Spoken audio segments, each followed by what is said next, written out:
आप देख रहे हैं मुद्दा। मैं हूं आपके साथ नेहा दुबे। इजराइल के सैनिकों ने एक दिन की लड़ाई में 150 हमास आतंकियों को मार डाला। ये लड़ाई इस वीकेंड पर गाजा में अलग अलग स्थानों पर हुई है, लेकिन इस समय खतरनाक जंग अल शिफा अस्पताल के पास चल रही है। बता दें आपको कि जिस तरह से ये जंग चल रही है, हमास आतंकी मरीजों और घायलों को ढाल बनाकर अपने वहीं से अपना कमांड सेंटर चला रहा है। माना यह भी जा रहा है कि हमास और इस्लामिक जिहाद को मिलाकर कुछ 15 से 50 हजार आतंकी इजरायली सैनिकों से लड़ रहे हैं। लेकिन इजरायली डिफेंस फोर्सेस यानी कि आईडीएफ ने एक दिन में 150 आतंकियों को मारकर हमास की रेड तोड़ दी है। हालांकि इस लड़ाई में इजरायल के 6 जवान भी मारे गए हैं। इजरायली सेना ने बताया है कि उनके 401वें ब्रिगेड्स ने हमास के शाटी बटालियन के भद्र आउटपोस्ट को खत्म कर दिया। यहां पर 150 आतंकियों को मार गिराया और इस जंग में इजरायली सेना के एक मेजर समेत 6 जवान मारे गए। 2 अन्य सैनिक दूसरी जगह पर जंग लड़ते हुए आतंकियों की गोलियों का शिकार हो गए। हमास की शाटी बटालियन पर हमला करने के लिए इजरायली सेना को हवाई हमले, टैंक और आर्टिलरी यूनिट्स की मदद लेनी पड़ी। शाटी बटालियन रिफ्यूजी कैंप और नागरिक इमारतों के आसपास बसा हुआ था। इजरायली सेना ने दावा किया कि लड़ाई शुरू होने के बाद से अब तक हजारों आतंकी मारे गए हैं। सैनिक जंग के पहले हफ्ते में ही इजरायल ने 1500 से ज्यादा हमास आतंकियों को मौत के घाट उतार दिया। कुछ लोगों का मानना है कि हमास आतंकी तब तक शांत नहीं होंगे जब तक कि उनका लीडर हया सिनवार और मोहम्मद दैफ नहीं मारे जाते। शाटी बटालियन को खत्म करने के अलावा इजरायली सेना के कई जगहों पर हमास के मिलिट्री पोस्ट भी खत्म कर दिए गए। हथियार डिपो उड़ा दिए गए। शाटी सीमा के पास हमास का बद्र आउटपोस्ट आखिरी सबसे बड़ा पोस्ट था। इसके पास से ही रॉकेट लॉन्च स्टेशन था, उसे भी इजरायली सेना ने बर्बाद कर दिया था। बता दें आपको करीब 30 हमास आतंकियों ने खुद को ब्लू बीच होटल में छिपा कर रखा था। वहीं से इजरायली सैनिकों पर हमला कर रहे थे। वहीं कई बार इजरायली सैनिकों पर एंटी टैंक मिसाइलें दागी गई। जब इन आतंकियों को मारा गया तब पता चला कि ये होटल के कमरों को अपनी ढाल के तौर पर इस्तेमाल कर रहे थे। इस वीकेंड पर इजरायल ने हमास के 11 बड़े मिलिट्री पोजीशन को बर्बाद किया, लेकिन अब भी असली लड़ाई अल शिफा अस्पताल के आसपास चल रही है। अल शिफा अस्पताल के आसपास काफी घना इलाका है। हमास आतंकियों ने इस अस्पताल को अपना कवच बना रखा है। वहीं पर हमास का आतंकी सेंटर है। बता दें आपको कि इजरायली सेना इस अस्पताल पर कब्जा करना चाहती है ताकि गाजा शहर के अंदर बाकी के हिस्सों को आसानी से कब्जा उस पर कर लिया जा सके। बता दें ये कि पिछले महीने भारत ने संयुक्त राष्ट्र महासभा में जॉर्डन द्वारा प्रस्तुत एक प्रस्ताव पर वोटिंग से परहेज किया था, जिसमें इजरायली हमास जंग में तत्काल मानवीय संघर्ष विराम का आह्वान किया गया था। हालांकि क्योंकि उसमें आतंकी समूह हमास का कोई उल्लेख नहीं किया गया था, मसौदा प्रस्ताव में गाजा पट्टी के निर्बाध मानवीय पहुंच का भी आह्वान किया गया था और इसे बांग्लादेश, मालदीव, पाकिस्तान, रूस और दक्षिण अफ्रीका सहित 40 से ज्यादा देशों द्वारा सह प्रायोजित किया गया था। भारत के अलावा अनुपस्थित रहने वाले देशों में Australia, Canada, Germany, Japan, Ukraine और यूके शामिल थे। नागरिकों की सुरक्षा और कानूनी और मानवीय दायित्वों को कायम रखना शीर्षक वाले प्रस्ताव को भारी बहुमत से अपनाया गया। इसमें 120 देशों ने इसके पक्ष में मतदान किया, 14 इसके खिलाफ और 45 देशों ने मतदान नहीं किया।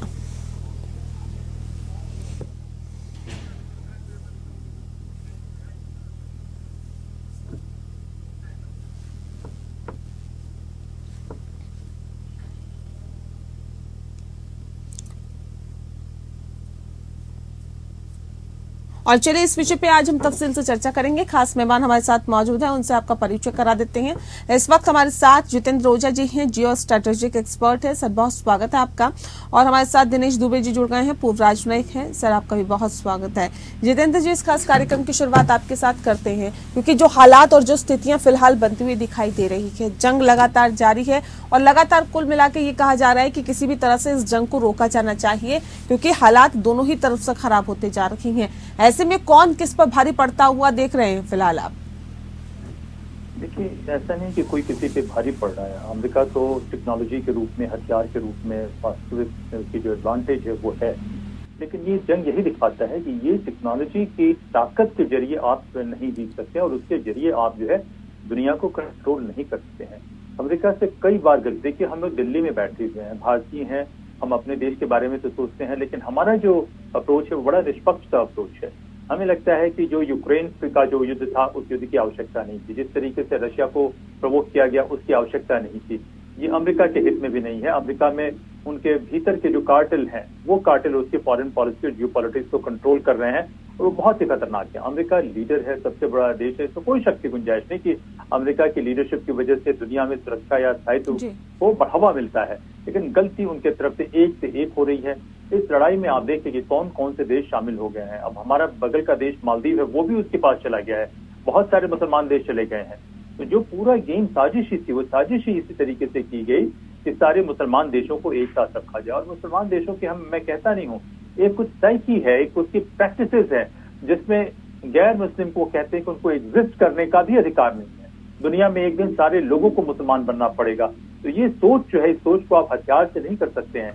मैं नहीं कहता कि मुसलमानों के खिलाफ कुछ होना चाहिए, लेकिन इस सोच की जो है वो के खिलाफ लड़ाई होनी चाहिए थी, सोच को पंक्चर करने की कोशिश करनी चाहिए थी। और अमेरिका ने यहाँ पर भी गलती की कि देखिए 9/11 के अटैक होने तक अमेरिका इस्लामिक रेडिकलिज्म को बढ़ाते रहा और हमारे सब कॉन्टिनेंट को किस तरीके से परेशान किया। अगर ये इस्लामिक रेडिकलिज्म नहीं होता नेहा जी, तो हम कम से कम 20, 25, 30 ट्रिलियन के इकोनॉमी की होते।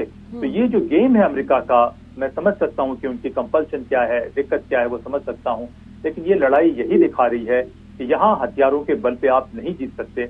और अमेरिका की डिप्लोमेसी वाकई मजबूत होती वेस्ट एशिया में, तो वो कहते कतर से या और मुसलमान देशों से कि भाई हमारे ने जिन इजरायलियों को बंधक बनाया है उनको सरेंडर कर दें, उसके बाद ही तो सीज फायर होगा। उनकी मुसलमान देशों में गुडविल तो इतनी है नहीं कि वो ये काम करवा रहे हैं। तो अमेरिका की पकड़ जो है काफी दिनों से ढीली होती जा रही है। सोवियत संघ टूटा तो उनके लोगों ने ये इंप्रेशन देना शुरू किया कि उन्होंने ही सोवियत संघ को तोड़ा है, जो कि बहुत गलत एक इंप्रेशन उन्होंने दिया। और चीन जो है, जैसे बार बार दुबे जी भी मेरी बात से इत्तेफाक रखते हैं कि चीन जो है वाकई संजू के स्टाइल में लड़ाई लड़ रहा है। न तो वो लड़ता है, बिना लड़े ही वो जीत रहा है, वो अमेरिका को कमजोर कर रहा है, दुनिया के पूरे माहौल को खराब कर रहा है। तो एक तरीके से देखें कि दुनिया में मुझे लगता है कि तेज दिमाग के लोग तो बहुत हैं, लेकिन इतनी बड़ी जो है ग्लोबल लीडरशिप की क्राइसिस जो अमेरिका की तरफ से दिखाई पड़ रही है वो शायद कभी दिखाई नहीं पड़ी। और यही होता है नेहा जी कि कई दफे छोटी ताकत के लोग भी आपको नुकसान कर देते हैं। हिंदुस्तानी होने के नाते हमें थोड़ा ये कम कहने का अधिकार है कि हम लोग भी वही झेला कि हमारे ऊपर भी बर्बर जातियों ने हमला करके हमें तहस-नहस किया है। लेकिन यही सोचने की जरूरत है कि अगर आप ताकतवर हैं तो दिमाग का इस्तेमाल कीजिए, अपने पैरोकिल एजेंडा के हिसाब से मत चलिए। और जब दिमाग का इस्तेमाल करते हैं तो ये ऐसा फील्ड है कि जहाँ कोई रिटन फॉर्मूला होता ही नहीं है, वो फॉर्मूला आपको शॉर्ट टर्म में खुद सोचना पड़ता है। तो अमेरिका की फेलियर बड़ी साफ दिखाई पड़ रही है। और सबसे बड़ी चिंता की बात यह है कि इजराइल जो है उसकी सुरक्षा को खतरा है। अगर वो हमास को खत्म भी कर देता है तो इतनी एंटी सेमिटिज्म फैल रही है दुनिया में कि सारे यहूदियों को दुनिया भर में दिक्कत होगी। और ये चिंता की बात है। और ये एक ऐसा गेम है जिसमें चाइना की ग्लोबल डोमिनेंस होनी ही होनी है। और जो अमेरिका की स्ट्रेटेजिक कम्युनिटी के लोग पता नहीं क्या उनको हो गया है, उन्होंने सोचना बंद कर दिया है नेहा जी। ठीक है, हमास को खत्म करना वाकई एक बड़ा चैलेंज अभी फिलहाल इजराइल के सामने है। लेकिन दिनेश दुबे जी जिस बात का जिक्र अभी जितेंद्र जी कर रहे थे कि वाकई लगता है कि अमेरिका की तरफ से कुछ रणनीतिक अभाव दिखाई दे रहा है कि बेहतर रणनीति अभी फिलहाल कहीं ना कहीं अमेरिका की तरफ से नहीं हो पा रही है। और दूसरे इस बात का भी जिक्र हम जरूर करना चाहेंगे क्योंकि कुछ लोगों का ये भी मानना है कि हमास आतंकी तब तक शांत नहीं होंगे जब तक कि उनका लीडर याह्या सिनवार और मोहम्मद दैफ नहीं मारे जाते। और इसके साथ ही ये भी कहा जा रहा है कि शाटी बटालियन को खत्म करने के अलावा इजरायली सेना ने भी कई जगहों पर हमास की मिलिट्री पोस्ट भी खत्म कर दिए। अब सवाल इस बात को लेकर है, ये जो दो लीडर क्या जब तक इनका खात्मा नहीं होगा हमास का खात्मा नहीं हो सकता है क्या? और क्या अमेरिका की तरफ से रणनीतिक अभाव फिलहाल इस पूरे जंग में दिखाई दे रहा है क्या? ओझा जी ने अच्छी बात बताई। क्योंकि दुनिया जो है लीडर कंट्रीज को देखती है और चूंकि अमेरिका सुपर पावर रहा इतने दिनों तक, और एक दौर तो ये था जब कोलैप्स हुआ सोवियत यूनियन का 91 में, उसके बाद तो अमेरिका की ही वो पूरी दुनिया उम्मीद लगाए बैठी थी कि शायद अब सारी चीजें दुरुस्त होंगी। थी और जो एक किस्म का दुनिया दो हिस्सों में बटी थी, दो गुटों में बटी थी, वो शायद उसका कोई रास्ता नहीं। अब मैं सबसे पहले यहाँ पर दिनेश जी का एक बार फिर से रुक कर लेती हूँ। दिनेश जी, जिस बात का जिक्र ब्रेक पे जाने से पहले किया जाता है उसका जवाब आप दे दीजिए। हाँ, मैं यही कह रहा था कि अमेरिका की जो हम बात करते हैं तो वहाँ पर अब जैसा कि अभी ओझा जी ने भी कहा कि वहाँ पर बहुत सारे प्रेशर ग्रुप्स हैं, बहुत सारी लॉबीज हैं, बहुत सारे कार्टेल्स हैं और सो अपने अपने लेवल पर ऑपरेट करते रहते हैं। आर्मामेंट के लोग हैं, बिजनेस लॉबीज हैं और इवन रिलीजियस लाइन पे लॉबीज हैं और एक बड़ी आबादी जो है कोई 7.7 मिलियन, लगभग 77 लाख यहूदी वहाँ रहते हैं जो वहाँ पर सिटीजन्स हैं। तो कहने का मतलब ये है कि उनके ऊपर एक ये भी प्रेशर रहता है। 2024 में चुनाव आ रहे हैं और वहाँ यहूदियों की एक अच्छी तादाद है जो बिजनेसेज में हैं, हाई पोजीशंस पे हैं, नोबल लॉरिएट्स हैं और एक जिसको कह सकते हैं कि एक उनका दबदबा है समाज में, राजनीति में।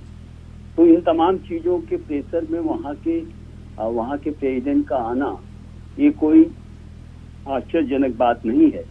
ऐसा पहले भी होता रहा है और इसीलिए हम देखते रहे हैं कि जब भी ये मसला आता है इजराइल का तो उसमें अमेरिका और ऑलमोस्ट वेस्टर्न कंट्रीज की ज्यादातर जो एक्टर्स हैं वेस्टर्न वर्ल्ड में, वो सारे के सारे जो है इजराइल को this way or that way support करते रहे हैं। लेकिन जो ईमानदारी की बात है, जैसा कि अभी हम लोग बात कर रहे थे कि हम एक भारतीय के रूप में जो निष्पक्ष तरीके से देखते हैं तो उसमें कम से कम ये होना चाहिए कि ये तो हो, लोगों को लगे तो कि न्याय हो रहा है और अमेरिका शायद वो लीडरशिप देने में नाकामयाब रहा है और शायद वही वैक्यूम है जिसके कारण चीन जैसी शक्तियां उभर रही हैं और लोग चीन की ओर देखना शुरू करते हैं। इस्लामिक कंट्रीज का अभी एक उनका समिट हुआ है, कैरो समिट पहले हुआ था, अभी एक जो है सऊदी ने होस्ट किया है, तो उसमें भी सारी कंट्रीज आई, उसमें ईरान आया, 11 साल बाद वो सऊदी अरबिया विजिट किया।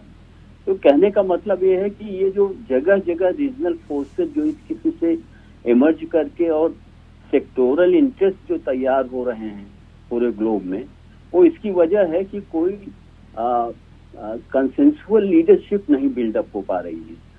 और ये सही है कि इसमें ज्यादा रिस्पॉन्सिबिलिटी बिहेव करना चाहिए था अमेरिका को, लेकिन अब ये है कि यूनाइटेड नेशंस का भी वही रोल हो जाता है। आप समझिए कि अभी जो रेजोल्यूशन आया है, ऑलमोस्ट यही रेजोल्यूशन 1967 में सिक्योरिटी काउंसिल ने पास किया था और वो रेजोल्यूशन मुझे जहां तक याद है रेजोल्यूशन नंबर 242, लेकिन ये 67 में पास किया था और जो साफ साफ सेटलमेंट के इशू को लेकर के था, ऑलमोस्ट उसी रेजोल्यूशन को जो अब यूएन जनरल असेंबली में रखा गया है वो लगभग वही है। और जो फोर्थ जिनेवा कन्वेंशन है उसमें साफ साफ ये है कि ऐसा नहीं हो सकता कि एक स्टेट में दो किस्म के लोग रहें, दो किस्म का कानून चले, दो किस्म का एजुकेशनल पैटर्न हो। यहाँ तो सेटलर्स ने अपनी यूनिवर्सिटी तक बना रखी है फिलिस्तीन। तो जो बातें कही जानी चाहिए वो कही जानी चाहिए।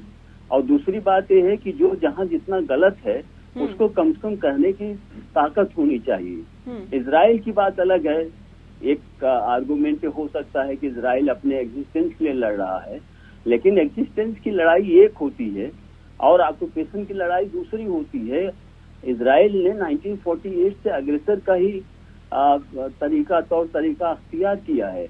56% उनको लैंड मिला था और उस लैंड को, फिलिस्तीनी लैंड को उन्होंने बढ़ा के 78% कर लिया। और अब तो जो सेटलमेंट के थ्रू जो वेस्ट बैंक और जेरूसलम ईस्ट जो सेटलमेंट थे या जो वहाँ का गोलन हाइट्स का था सीरिया में, ये सारे सेटलमेंट जो इजरायलियों के वहाँ पर बने हैं तो वो अपनी व्यवस्था चलाते हैं, अपने ढंग से चलाते हैं। और धीरे धीरे करके ये लग रहा है कि इजराइल के मंसूबे ये हैं कि पूरा का पूरा फिलिस्तीन जो है ऐसे खत्म हो जाएगा। और इजरायलियों का आर्गुमेंट है कि भाई 1967 में हमने वेस्ट बैंक और ये हमने कब्जा किया था उनसे, जॉर्डन से, और गाजा हमने इजिप्ट से लिया था।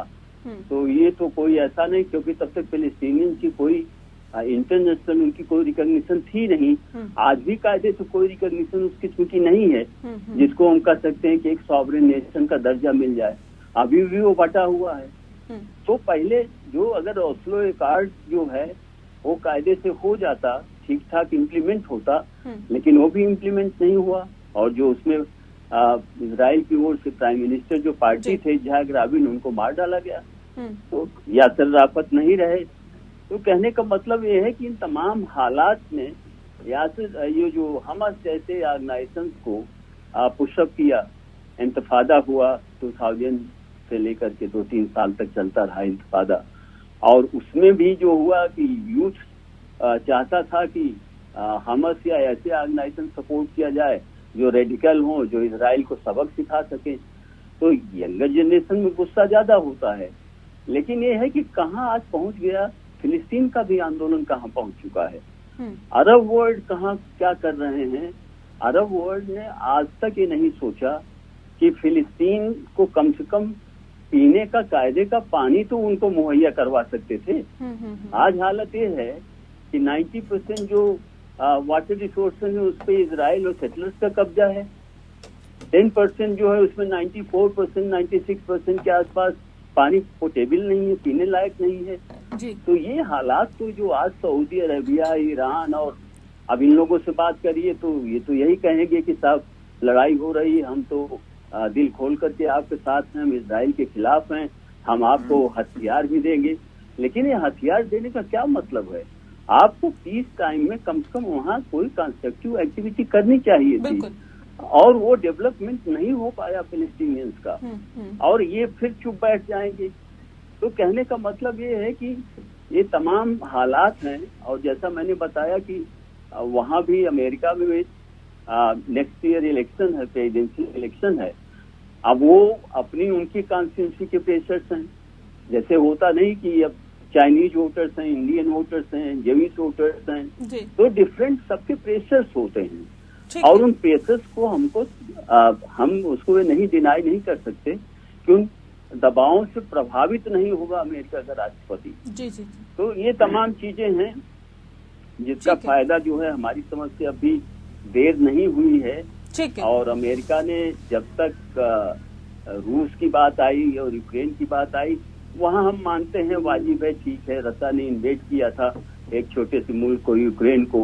उसके कुछ भी कारण रहे हो, लेकिन किसी की सॉवरेनिटी पर किसी से, और एक ऐसे कंट्री द्वारा हमला करना जो खुद यूनाइटेड नेशन सिक्योरिटी काउंसिल का परमानेंट मेंबर हो, जो खुद न्यूक्लियर क्लब को बिलोंग करता हो, जिसमें 5 ही कायदे से रिकॉग्नाइज है। ठीक है सर, मैं फिर लौटती हूँ आपके पास। लेकिन कहने का मतलब ये है कि वहाँ तक चीजें ठीक थी, लेकिन अब ये इजराइल और हमास का जहाँ तक मसला आता है, ये पैलेस्टीनियन जो आइडिया है पैलेस्टाइन, वो खो गया है कहीं इन दोनों की लड़ाई में। ठीक है। और ये धीरे धीरे करके पूरा का पूरा पैलेस्टीनियन मूवमेंट इनका इररिलेवेंट हो जाएगा। तो इसके लिए हमारी तरफ से सभी को उठना पड़ेगा। हिंदुस्तान ने बहुत अच्छा कदम उठाया, एटलीस्ट इस मुद्दे पर सपोर्ट किया। और हिंदुस्तान की एक बेहतर रणनीति रही, इसमें कोई दो राय नहीं है। बहरहाल वक्त की कमी है सर, बहुत शुक्रिया आप दोनों का हमारे साथ इस खास चर्चा में शामिल होने के लिए। मुद्दा में फिलहाल के लिए इतना ही। नमस्कार।